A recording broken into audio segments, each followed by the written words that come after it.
Salve Maria a todos! Vamos voltar à nossa leitura? Só para nos inteirarmos, semana passada terminamos na parte onde a mãe de Santa Teresinha falece. No próprio dia, ou no dia imediato à partida de mamãe, papai tomou-me nos braços, dizendo-me: "Vem beijar pela última vez tua pobre mãezinha." E sem dizer nada, cheguei os lábios à fronte de minha mãe querida. Não me lembro ter chorado muito. Não dizia a ninguém os profundos sentimentos que experimentava. Olhava e escutava em silêncio. Ninguém tinha tempo de ocupar-se comigo. Por causa disso, via muitas coisas que teriam a intenção de ocultar-me. Primeiramente, dei comigo diante da tampa do esquife. Fiquei longo tempo parada a contemplá-lo. Nunca tinha visto nenhum e, no entanto, compreendia. Era tão pequena que, apesar de estar pouco alto o corpo da mamãe, precisava erguer a cabeça para avistar em cima e parecia-me muito grande, muito triste. 15 anos mais tarde, estive diante de outro esquife, o de Madre Genoveva. Tinha a mesma medida que o da mamãe e julguei estar ainda nos dias de minha infância. Todas as minhas reminiscências retornaram em profusão. Era, por certo, a mesma Teresinha que estava a olhar, mas havia crescido e o esquife parecia-lhe pequeno. Já não precisava erguer a cabeça para o enxergar. Já não a erguia senão para contemplar o céu, que lhe parecia bem alegre, pois todas as suas provações tinham tomado um fim e o inverno de sua alma passara para sempre. No dia que a igreja lançou a bênção sobre os despojos mortais de nossa mãezinha do céu, nosso Deus quis dar-me outra na terra e quis que a escolhesse livremente. Estávamos juntas, todas as 5, a olhar umas às outras. Luísa também estava ali. Quando viu Celina e a mim, disse: "Pobres pequenas, já não tendes mãe." Então Celina lançou-se aos braços de Maria e disse: "Pois bem, tu serás minha mãe."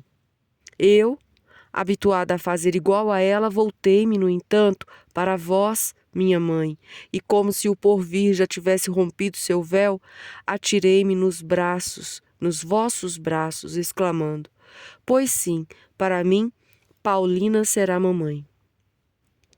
Como disse mais acima, foi a partir desta época de minha vida que tive que iniciar o segundo período de uma existência, o mais doloroso dos 3, mormente desde a entrada no Carmelo, daquela que tinha escolhido como minha segunda mamãe. Este período vai da idade de 4 anos e meio até os 14 anos, época em que recuperei minha índole de criança, bem justamente quando entrava no lado sério da vida. Devo dizer-vos, minha mãe, que depois da morte da mamãe, minha boa índole mudou por completo. Tão viva, tão expansiva que eu era, fiquei tímida e doce, sensível a mais não poder. Bastava um olhar para me desfazer em lágrimas. Era preciso que ninguém me desse a menor atenção para eu me sentir contente. Não podia tolerar a companhia de pessoas estranhas e só recuperava minha alegre disposição na intimidade da família. Continuava, entretanto, a ser cercada do mais sensível carinho. Ao amor que já possuía, o tão meigo coração do papai teve por acréscimo um amor verdadeiramente maternal. Minha mãe, vós e Maria, não éreis para mim as mais carinhosas e abnegadas das mães? Ah, se o bom Deus não tivesse prodigalizado à sua florzinha seus raios benfazejos, ela nunca teria podido aclimar-se na terra. Era ainda débil demais para suportar chuvas e tempestades. Precisava de calor, de um orvalho suave, de um bafejo primaveril. Nunca careceu de todos esses benefícios. Jesus nos fez encontrar até debaixo da neve da provação. Não senti nenhum desgosto por deixar a Lençon. Crianças gostam de mudança e com prazer vim para Lisieux. Tenho lembrança da viagem, da chegada pela tarde à casa de minha tia. Vejo ainda Joana e Maria que nos aguardavam à porta. Estava muito satisfeita de ter umas priminhas tão amáveis. Gostava tanto delas como de minha tia e, sobretudo, de meu tio. Somente que ele me fazia medo e não me sentia tão à vontade em casa como nos, nos buzinetes, onde minha vida era realmente feliz. Logo de manhã, vinhes para junto de mim a perguntar-me se já entregara meu coração ao bom Deus. Em seguida, me punhes a roupa enquanto me faláveis dele, e depois, ao vosso lado, fazia minha oração. Depois vinha a lição de leitura. A primeira palavra que consegui soletrar sozinha foi esta: céus. Minha querida madrinha encarregava-se das aulas de caligrafia e vós, minha mãe, de todas as outras. Não tinha muita facilidade de aprender, mas dispunha de bastante memória. O catecismo e, antes de tudo, a história sagrada eram as minhas preferidas. Estudava-os com alegria. Mas a gramática fazia-me às vezes derramar lágrimas. Estás lembrada do masculino e do feminino? Logo que terminava a aula, subia ao mirante e levava a papai uma caderneta e minha classificação. Como ficava radiante quando lhe podia dizer: tenho 5 com louvor. Foi Paulina a primeira que o declarou. Pois, quando vos perguntava se tinha 5 com louvor e vós me dizis que sim, aos meus olhos era uma nota a menos. Vós também me dáveis bons pontos, e quando tinha alcançado certo número deles, ganhava um prêmio e uma folga. Lembro-me de que os dias de folga se me afiguravam mais longos do que os demais, o que vos dava prazer, por demonstrar que não apreciava ficar sem nenhuma ocupação. Todas as tardes ia dar um pequeno passeio com papai. Fazíamos juntos nossa visita ao Santíssimo Sacramento. E cada dia visitávamos uma nova igreja. Assim, entrei pela primeira vez na Capela do Carmelo. Papai mostrou-me as grades do coro, dizendo-me que atrás dela havia religiosas. Muito longe estava de pensar que, 9 anos mais adiante, me encontraria entre elas. Depois do passeio, durante o qual papai me comprava sempre um presentinho de 1 ou 2 soldos, recolhia-me em casa. Fazia então minhas lições. A seguir, ficava todo o resto do tempo a saltitar no jardim em volta do papai, pois não sabia brincar com boneca. Para mim, era grande alegria preparar chás com os grãozinhos e cascas de árvores que encontrava pelo chão. Levava-os depois para o papai numa linda xicarazinha. O coitado do paizinho largava sua ocupação e depois, sorridente, fazia de conta que tomava. Antes de me devolver a xícara, perguntava-me, como que em segredo, se era para jogar fora o conteúdo. Às vezes eu dizia que sim, mas o mais frequente era levar de volta meu precioso chá com a intenção de tornar a servi-lo várias vezes. Gostava de cultivar minhas florzinhas no jardim que papai me tinha dado. Entretinha-me em armar altarezinhos no vão que havia no centro do muro. Quando terminava a obra, corria para o papai levando-a comigo. Dizia-lhe que fechasse bem os olhos e só os abrisse no momento em que lhe mandasse. Fazia tudo o que eu queria e deixava-se conduzir até a frente do meu jardinzinho. Então eu gritava: papai, abre os olhos! Ele abria-os e extasiava-se para me dar prazer, admirando o que eu julgava ser uma obra-prima. Seria um nunca acabar se quisesse contar 1000 pequenos episódios desse gênero que me acodem profusamente à memória. Ah! Como poderia enumerar todos os carinhos que papai prodigalizava à sua rainhazinha? Há coisas que o coração sente, mas que a palavra e a própria ideia não conseguem formular. Bonitos para mim eram os dias em que meu rei querido me levava à pescaria consigo. Tinha tanto amor ao campo, às flores, às aves. Tentava às vezes pescar com a minha varinha, mas de preferência ia sentar sozinha na relva florida. Meus pensamentos aprofundavam-se bastante e, sem saber o que era meditar, minha alma mergulhava em autêntica oração.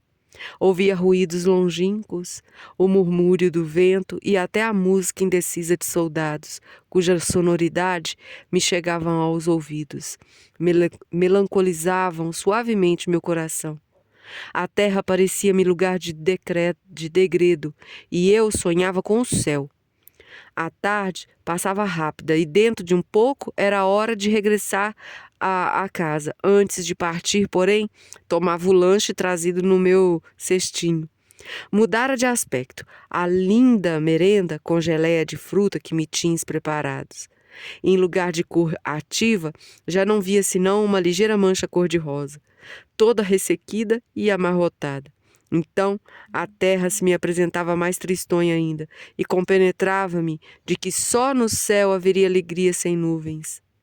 A propósito de nuvens, lembro-me de que um dia o formoso céu azul campestre se anuviou e logo começou a rugir uma tempestade. Os relâmpagos sulcavam as nuvens carregadas e vi cair um raio a toda distância. Longe de ficar com medo, extasiava-me, tendo a impressão de que o bom Deus estava tão perto de mim. Papai não estava de modo algum tão contente com a sua rainhazinha, como a sua rainhazinha.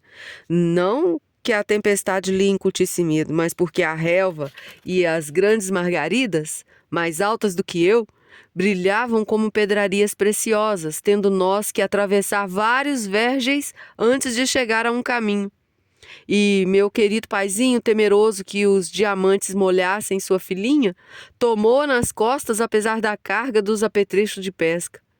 Nos passeios que fazia com ele, papai gostava de me mandar entregar a esmola aos pobres que encontrássemos. Certo dia, vimos um que se arrastava com dificuldade em suas muletas. Acerquei-me para lhe dar um óbolo. Mas, não se julgando bastante pobre a ponto de aceitar esmola, ele olhou-me com triste sorriso e não quis negar o que lhe oferecia. Não consigo descrever o que se passou em meu coração. Quisera consolá-lo, confortá-lo.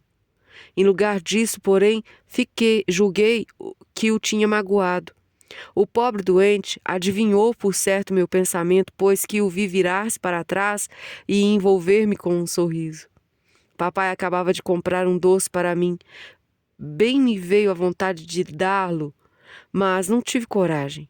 Ainda assim, queria dar-lhe alguma coisa que não me pudesse recusar, pois sentia por ele uma simpatia muito grande. Ocorreu-me, então, de ter ouvido falar que no dia da primeira comunhão a gente obteria tudo o que pedisse. Esse pensamento foi um consolo para mim, e disse comigo mesma, embora só tivesse 6 anos ainda: rezarei pelo meu pobre no dia da minha primeira comunhão. Cumpri a promessa 5 anos mais tarde, e espero que o bom Deus tenha atendido à oração que me inspirara a fazer-lhe por um de seus membros sofredores. Tinha muito amor ao bom Deus e a miúde lhe oferecia meu coração, valendo-me da pobre fórmula que mamãe me ensinara. No entanto, certo dia, ou melhor, certa noite, perdão a todos, valendo-me da breve fórmula que mamãe me ensinara. No entanto, certo dia, ou melhor, certa noite do lindo mês de maio, cometi uma falta que bem merece referência. Dei-me grande motivo de humilhar-me e, a respeito dela, creio ter tido contrição perfeita. Sendo muito pequena para frequentar o mês de Maria, ficava com Vitória e fazia com ela minhas devoções diante do meu altarzinho do mês de Maria, adornados de acordo com a minha capacidade. Tudo era tão miudinho, castiçais e vasos de flores, de sorte que 2 fósforos, à guisa de velas, o iluminavam perfeitamente.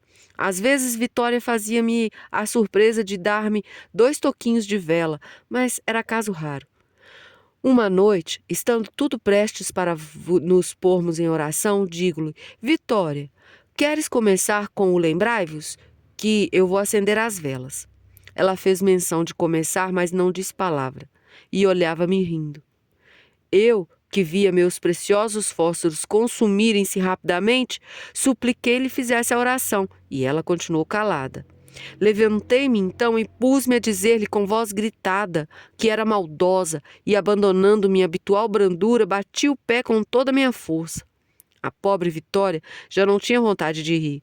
Olhou para mim com estranheza e mostrou-me os tocos de cera que me havia trazido. Depois de verter lágrimas coléricas, derramei lágrimas de sincero arrependimento, com o firme propósito de não tornar a fazê-lo. Vamos terminar por hoje mais uma parte. E qual será a frase de hoje? Vamos terminar com esta frase. Tinha muito amor ao bom Deus, e a miúde lhe oferecia meu coração. Uma frase pequena, mas muito providencial para começar a semana. Que todos nós tenhamos cada vez mais amor e muito amor ao bom Deus e ofereçamos-nos os nossos corações. O resto, Ele vai fazer. Será dado por acréscimo. A todos, salve Maria.